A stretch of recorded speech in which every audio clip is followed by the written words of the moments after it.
Well, Bills fans, there's only one thing I can say. Oh boy. That's what I say. Guess who's now the new sheriff in town at Orchard Park?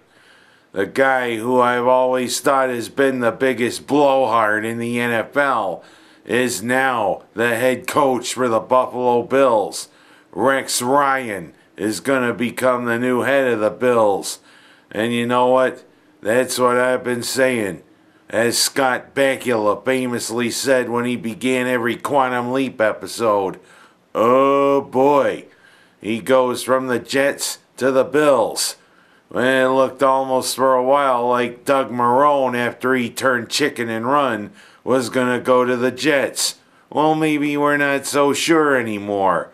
Maybe it's your comeuppance, you chicken. But I don't know whether this is a comeuppance or not.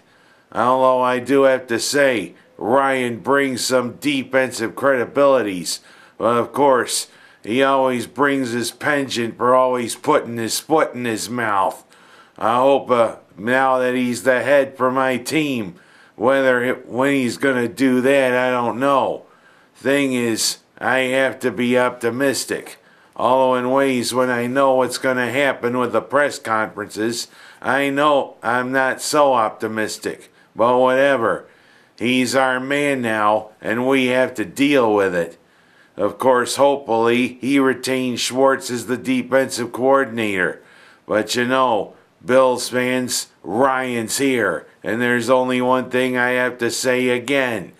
Oh boy. Of course, I go from the Bills to talking about something a little dark. Hey, I sympathize with all of the families and that over in France with what happened with those terrorist attacks at that satirical newspaper and at that kosher market there in Paris. Of course, they got 3 of the numbskulls who did it, but 1 escaped. But of course, I kind of wonder if we kind of dropped the ball by not sending any senior officials over.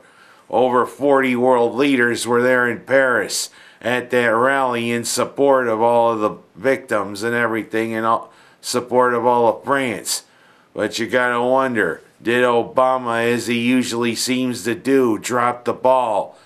Je suis, Charlie. That's one of the sayings. But you know, the New York Post kind of said it best.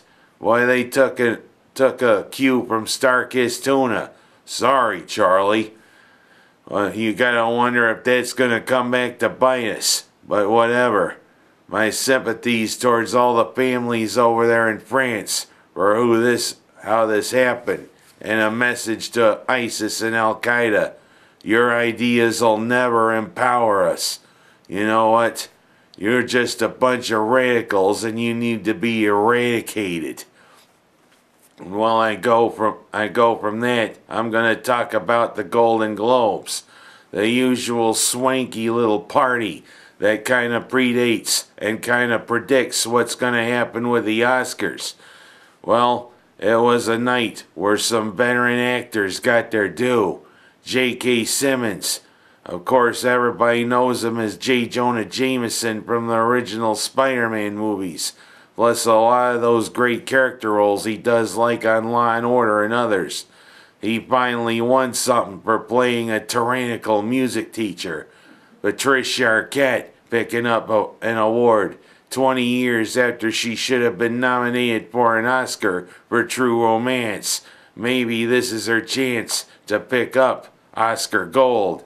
Plus also to Julianne Moore, and also to my man Michael Keaton. 26 years ago, he did a pretty good job as a dark, effective Batman. Of course, in this role, he plays an actor who is known for playing superheroes who's past his prime, trying to get back into his prime. Well, Michael Keaton finally really delivered with a great role, although he's had some great roles. And finally won one, becomes the front runner for the Oscar. You gotta wonder what Johnny Dangerously would have said. 88 Magnum. Shoots through schools. If you've ever watched Johnny Dangerously, you'd get that. Oh, a thing is, I do have to say, poor kudos there to both the hosts there, Amy Poehler and Tina Fey, especially for their little jokes about Bill Cosby, who unfortunately got thrown back into the news. But of course, in one way, kudos to Felicia Rashad. Because, I mean, if anybody knows how great Bill Cosby is, she should know. The thing is, this is really getting ridiculous with Bill Cosby. You know, it should just drop. It shouldn't be national news. I mean, this is getting monotonous. And also, those two shows up in Canada, protesters were there, and even one, they heckled him right in the middle of his performance. And you know, kudos to the guards for removing those hecklers. And this whole thing with Bill Cosby has gone too far. Media, stop it. You know, I still believe Bill Cosby's a good man. I still believe he's innocent. A lot of this is just trumped up nonsense. You know what? I just wish it would stop. But finally, I am going to say, couple nice wins for the Cuse. Although one of them was really ugly. That win against Georgia Tech. Ugly. But kudos to their performance against Florida State. That was a pretty good win. And of course, Wake Forest and Clemson beckon this week for the Cuse. But as I say, Bills fans, we gotta wonder before Rex Ryan does something off the wall. And you know he's gonna do something off the wall. Well, that's all I have time for. And you know what? I'm really looking forward to seeing what happens with Rex Ryan as Bills coach. See you next week, folks.